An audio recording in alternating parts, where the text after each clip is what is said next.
This is North Texas Weather Center with your latest 4-minute forecast, as we have a lot to get to in this forecast in terms of severe weather. The temperatures out there this morning, though, we are a little bit chilly. You might need a fleece jacket. All of us are starting out in the upper 40s or low 50s out there. Eventually, by lunchtime today, many of us will warm up into the mid 60s, so it will definitely be mild. But eventually, by about 4 o'clock, many of us will warm up into the low 70s. You can see 72 in Dallas, 71 in Wichita Falls this afternoon. So, beautiful day. Make sure you get outdoors. Dew points are nothing like what we saw Sunday. All of us are starting on the 40s this morning, and eventually by this afternoon, we will actually drop throughout the day. We will start to see these dew points increase heading into Wednesday due to the southerly winds returning, so just kind of keep that in mind. It will get a little bit more humid as we head into the mid to late portions of this week.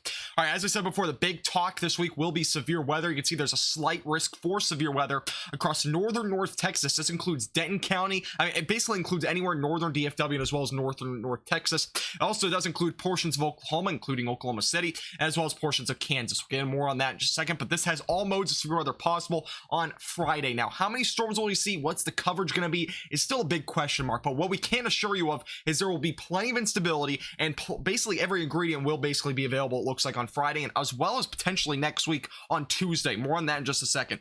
Here's your instability values heading into Friday. Values on early Friday won't be that high, to be honest. I mean, we're looking at values between 1 to 2,000 joules per kilogram, which is fairly low on the scale when it comes to instability. You can see these really spike, though, heading into late Friday afternoon. You can see values get as high as 3,500, which is extremely high at this point. And I mean, it's pretty typical for this kind of time of the year where we see severe weather outbreaks. This is one that we're going to be watching very closely. You can see these red values extend into northern portions of North Texas. That indicates a very good likelihood of having some severe storms possible as well.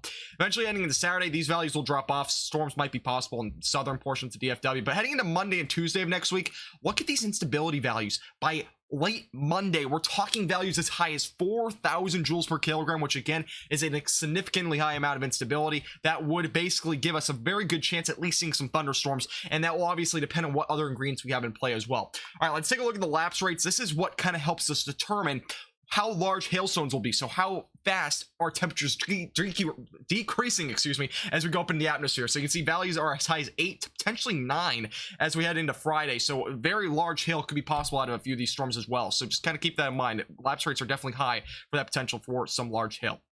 All right, let's take a look at the low-level jet. This will kind of determine, are we looking at a tornado threat at all? Well, heading into late Thursday, not really much of any shear, at least in the upper atmosphere. But you can see eventually going into Friday, these values really spike. And I would expect the worst threat to be in Oklahoma. But you can see the low-level jet is indicating values between 50 to 55 knots, which is plenty, again, for that potential for tornado and rotating supercells. So that value is the highest, again, in Oklahoma. So I would expect the worst tornado threat, it looks like, as of right now on Friday, to be in Oklahoma. So just keep that in mind. Probably closer to Oklahoma City, kind of really where the hotspot is this time of year in Oklahoma region.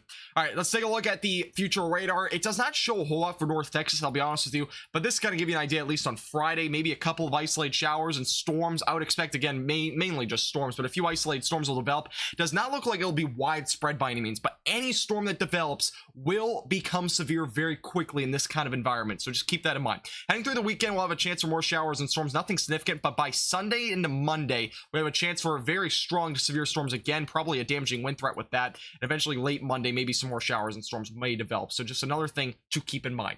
Take a look at the temperatures. Tomorrow morning will be in the 40s for a lot of us, low 50s, so it'll actually be a little bit chilly again. You might need a fleece jacket. Temperatures by the afternoon hours will be in the mid to upper 70s and closer to 80 out near Abilene.